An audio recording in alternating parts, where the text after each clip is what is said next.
Último bloque de Palabras Más, Palabras Menos. Estamos con Gabriel Levinas, artista plástico, fundador del Porteño, y ahora dedica mucho de su tiempo a un buen sitio en la web que se llama plazademayo.com. Gracias, Gabriel, por venir. Y Maristela Svampa es licenciada en Filosofía, doctora en Sociología, un montón de títulos, investigadora independiente del CONICET. Gracias también a vos, Maristela, por venir.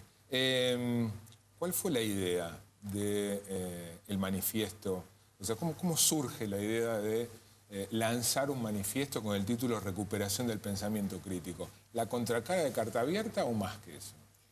No, en principio es un documento que surge, digamos, de diversas inquietudes. Somos muchos los que recorremos y los que desarrollamos una perspectiva crítica hace mucho tiempo del gobierno, de cuestiones que creemos nodales, que trabajamos en diferentes colectivos, que somos militantes digamos, en diferentes luchas o frentes, y que estamos dispersos.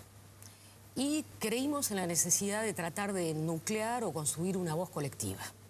No es que Plataforma en ese sentido sea ya un grupo consolidado, es un punto de convergencia sobre todo y refleja una suerte de nosotros precario en construcción que apunta sí a construir un espacio colectivo. Eso me parece importante subrayarlo porque es sobre todo, y lo que refleja este documento, un punto de convergencia en torno a ciertos temas, ciertas necesidades, ciertas urgencias que hay que discutir, que creemos que no son detalles o asignaturas pendientes o costado débil del gobierno, sino cuestiones nodales que atraviesan en líneas generales lo que se denomina el kirchnerismo. Y entre esas cuestiones está, por supuesto, revalorizar, uno podría decir, la potencia esclarecedora del pensamiento crítico, la necesidad de articularlo en una voz colectiva que se haga audible. Otra cuestión tiene que ver con las desigualdades, ¿no?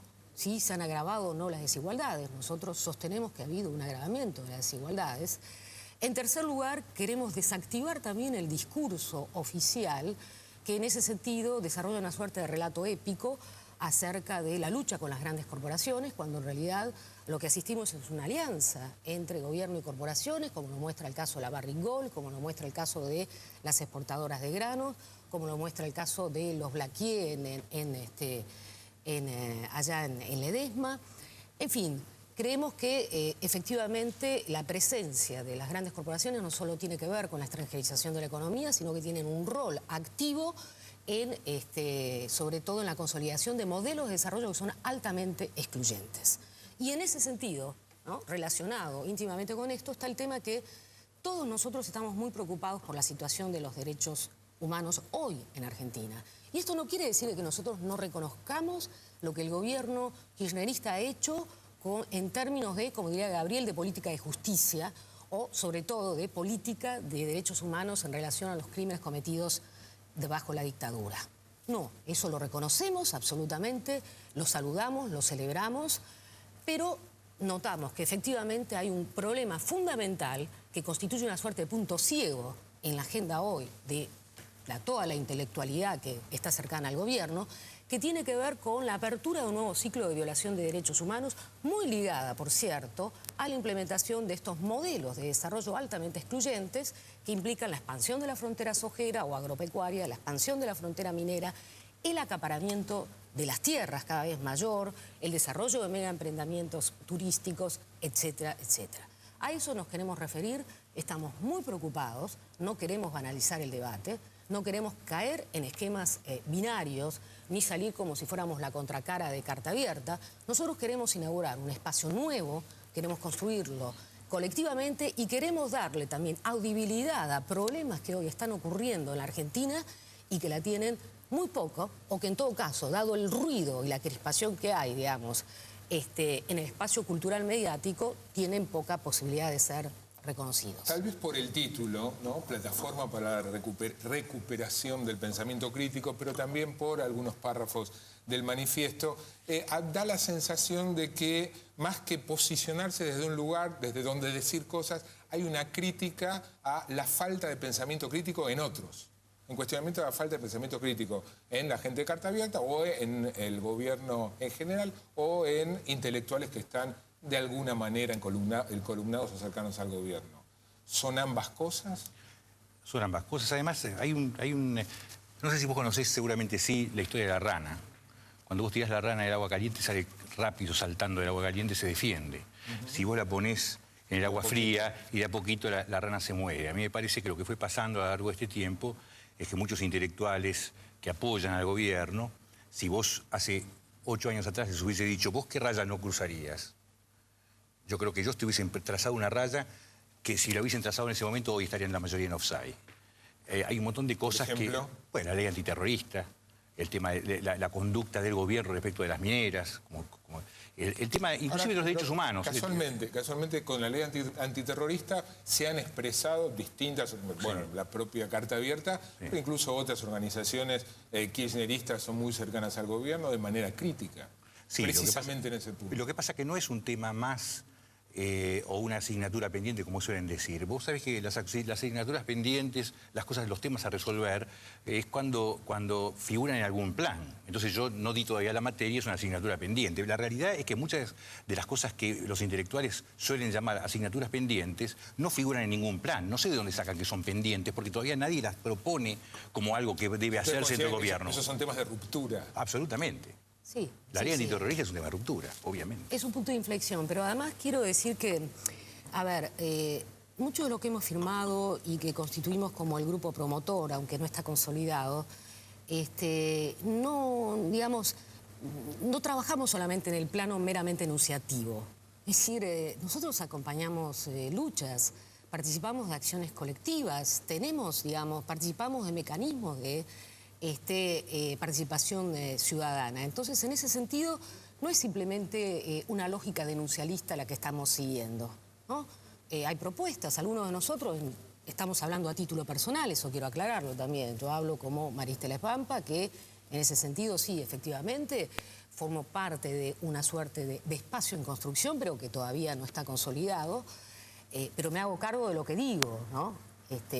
Y en ese sentido, por ejemplo, yo he participado junto con el colectivo Voces de Alerta de la batalla por la ley de protección de los glaciares, cosa que no me parece un dato menor, así como otros de los que están en el colectivo tienen también una participación muy interesante en lo que es el apoyo terapéutico de víctimas de la represión ayer y hoy, otros que trabajan con chicos en situación de calle.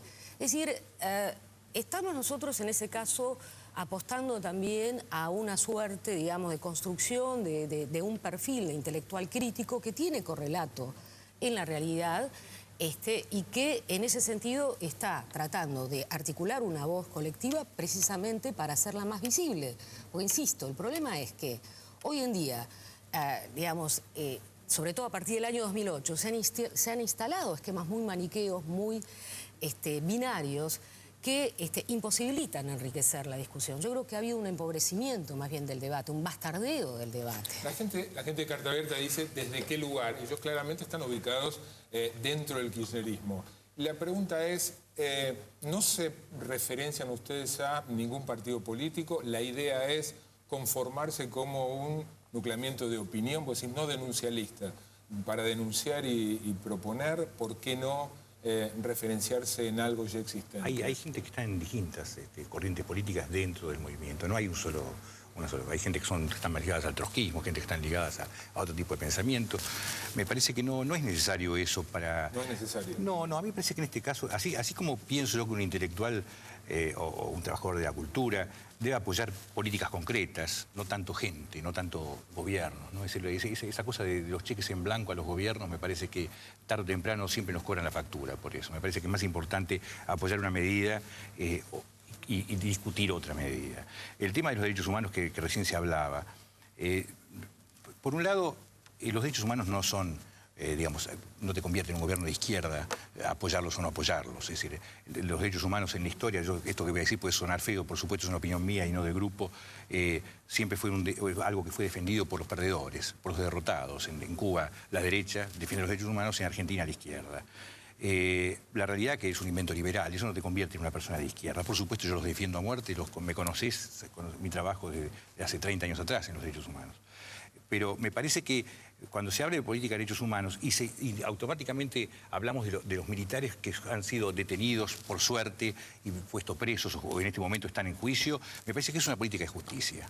Realmente, derechos humanos es una cosa en proceso, lo que está pasando ahora. Los 500 muertos en las cárceles de Scioli, los 1.800 muertos por gatillo fácil desde que está Cristina, lo que pasa con los QOM, lo que está pasando en Andalgalá, lo que está pasando con la minería a cielo abierto en Famatina, es decir, porque también el tema de la explotación minera indiscriminada, contaminante, es también un problema de derechos humanos que eso está afectando. El aborto. Es decir, que se discuta o no el aborto, que exista o no existe el aborto, es un problema de derechos humanos en proceso. Meter preso a alguien no es un asunto de derechos humanos, es una cosa... El tema aborto coinciden, ¿no?, con uno de los puntos planteados en la Carta de Sí, lo que pasa es que nosotros estamos poniendo tal vez las prioridades en un lado distinto. Es decir, porque si digamos, la minería está extrayendo y eso no tiene retorno. Lo que la minería produce, lo que la minería deteriora a largo plazo es irrecuperable. A cambio de nada, porque vos sabés que las regalías son prácticamente cero. Están impulsando una iniciativa, ¿no?, precisamente a partir de la plataforma sobre Famatina, sobre el conflicto de Famatina. No sé si están juntos en este momento. Por supuesto que la mayoría de la gente que firma una cosa está firmando también esta iniciativa de Famatina. No específicamente desde plataforma, porque en realidad vamos a hacer reuniones, sobre todo a partir del mes de febrero. Pero me contaban fuera de aire en el impulso de una solicitada... En este momento sale una solicitada de Famatina, donde un montón de gente, inclusive gente del propio kirchnerismo, realmente ha apoyado esto, porque es una pueblada increíble. Están tratando de impedir la instalación de una megaminera canadiense. Bueno, pero además la historia de La Rioja es terrible en ese sentido, porque no se olviden que La Rioja tenía una ley que prohibía la minería, que sancionó el gobernador que está ahora en el poder, que es Beder Herrera. Que además y que después, llega al poder como una de las banderas de él era estar en contra de la minería. Él llega al poder con eso. La resistencia de la gente logró que la Barrick se fuera y ahora vino una empresa canadiense que es Osisko y que pretende desarrollar la megaminería. Porque además hay que tener en cuenta esto. ¿Sí? Nosotros también surgimos en ese sentido porque efectivamente está lo de la ley antiterrorista que expresa algo más. ¿Qué expresa? Que acá hay un gobierno que está confundiendo legitimidad electoral con licencia social, ¿no? Y que está aprobando entre gallos y medianoches paquetes de leyes de espaldas a la sociedad sin discutir las cuestiones. Y en ese sentido la ley antiterrorista es un ejemplo. Y en las provincias como por ejemplo en Río Negro, que ha sonado tanto en los últimos tiempos, en Río Negro, por ejemplo, el gobernador Soria, antes de suceder lo que todos sabemos que sucedió, derogó la ley que restringía la minería a cielo abierto con sustancias químicas como el cianuro y el mercurio, ¿no? Sin hacer ningún debate social, algo que era el producto de las luchas y que se amparaba en convenios internacionales que tienen que ver con los derechos de los pueblos indígenas. Digo, esto no puede suceder así. Maristela, hay una cosa que hay que aclarar. Vos sabés que una de las cosas que se ha dicho permanentemente para justificar una ley antiterrorista que la ha firmado Filmus, que la ha firmado Kuhn, que el gente que uno no puede creer que hayan firmado eso, es que era una imposición si no nos sacaban a nosotros del club del G20. Eso es mentira. No existe ningún documento, no existe ninguna presión en Cancillería de ninguna naturaleza para que esto sea así. Es más, adentro del G20 está lleno de países que no tienen una ley ni siquiera así, que jamás la podrían además admitir. Francia, por ejemplo. No existe eso, es un invento que no se sabe ni siquiera de dónde salió eso. Por último, han tenido ya defecciones, ¿no?, del primer grupo que firma... Eso es más para Viviana Canosa que para nosotros. Nosotros vamos a hablar de lo que hay adentro. ¿Sabes por qué? Sí. ¿Qué me llamó la atención? Que después de que gente se identificara con, imagino yo, alguien redacta un primer texto... Todo el mundo firmó... Empieza a circular y los que se identificaron firmaron. Y lo llamativo es, después, viéndose quienes firman, hay gente que... Es un problema de vereidades, no tiene que ver. Yo creo que la gente tiene más allá del chisme, Es un problema de vereidades. ¿Sí? Es un problema de vereidades. Yo creo que si uno está de acuerdo con eso y firmó eso, uno no puede... Salvo que si hubiese de entrada dicho alguna cosa, yo no firmo si está Magoya, podría ser. Pero me da la sensación de que si uno está de acuerdo con el contenido, no tiene por qué irse después que ya no está de acuerdo con el contenido. Sí, digamos. A mí me parece que ese es un abierto, tema... Y es abierto. O sea, ¿ustedes aceptarían que cualquiera... Cualquiera que esté de acuerdo que firme, por cualquiera. supuesto. A ver, yo creo que se va a decantar, digamos, en el tipo. Cuando efectivamente se vea con mayor claridad. Ahora nosotros hemos también subido a la página una nota que escribimos con Roberto Gargarella y que fue publicada el domingo, donde ilustramos y ampliamos varios de los conceptos que están ahí. Bueno, yo creo que eso también se va a decantar, pero es un espacio abierto, es un espacio de crítica Y bueno, digamos, la gente lee lo que firma. Aparte se sumaron, y se tiene... fueron 4 y se sumaron 200, ¿eh? Y eso... Hay 200 más ahora. Y yo quería decir con respecto a eso también que... Pero puntuales. Sí. O sea, no hay ningún tipo de restricción como por algún antecedente. Si fuese un milico, decís vos que estaba en la represión, por supuesto. No he llegado a ese punto. Pero alguien que pueda tener algún antecedente muy antipático. Pero que hice yo con este manifiesto liminar, estoy de acuerdo. La adhesión es una cosa que nosotros no podemos medirla, digamos, ni podemos limitarla tampoco. Hay mucha gente que no conocemos, inclusive, que adhiere, en ese caso. Otra cosa es la construcción del grupo como tal, como espacio de reflexión y de articulación colectiva. Por eso digo que en ese sentido va a haber también un decantamiento, va a haber gente que se acerque, otra que se aleje. Y la segunda Pero lo carta que sí va a ser quería distinta, decir, seguramente, lo que también. sí quería decir es que ha despertado mucha expectativa, Marcelo, porque nosotros hemos recibido muchísimos correos de gente que nos escribe de Entre Ríos, de Córdoba, de Comahue, de el sur, de distintos lugares en donde efectivamente dicen qué bueno que haya surgido una voz diferente, una voz disidente, por fuera de los dogmatismos, una voz que coloca el acento en los temas nodales hoy en día, que lo digan además de la gente que viene de las provincias, ¿no? Porque yo creo que hay también un problema de visión porteñocéntrica por parte de cierta, digamos, intelectualidad. Que lo diga la gente de las provincias a mí me parece muy valioso y que lo diga además mucha gente diversa de distintos ámbitos. Bueno, trataremos de construir un espacio plural. Sabemos que no va a ser fácil. Hay operaciones de todo tipo, de un lado y de otro, ¿no? Trataremos de no caer presas en ellos y de dar un debate amplio más adelante con todos los intelectuales que en ese sentido quieran conversar con nosotros. Una última cosa. No sé si vos lo conociste a Jorge Di Paola, el escritor. Muy lejanamente. Él escribe en El Porteño, es para mí un maestro. Y él cuenta una historia muy vieja de los celtas. Él cuenta que cuando las tribus celtas hacían sus batallas entre sí, preferentemente en una pequeña montaña, en una colina, bajo una encina, los poetas de uno y otro lado discutían. Y si entre ellos se ponían de acuerdo, tenían derecho a parar la guerra. Gracias a los dos. Gracias Maristela, gracias Gabriel. Si algo seguramente de bueno tiene es que claramente hay protagonismo de los intelectuales y mayor debate. Lo que sin lugar a duda es positivo, favorable y auspicioso. Nos estamos despidiendo hasta el martes que viene. Quédense aquí en la continuidad de TN de Noche. Chau.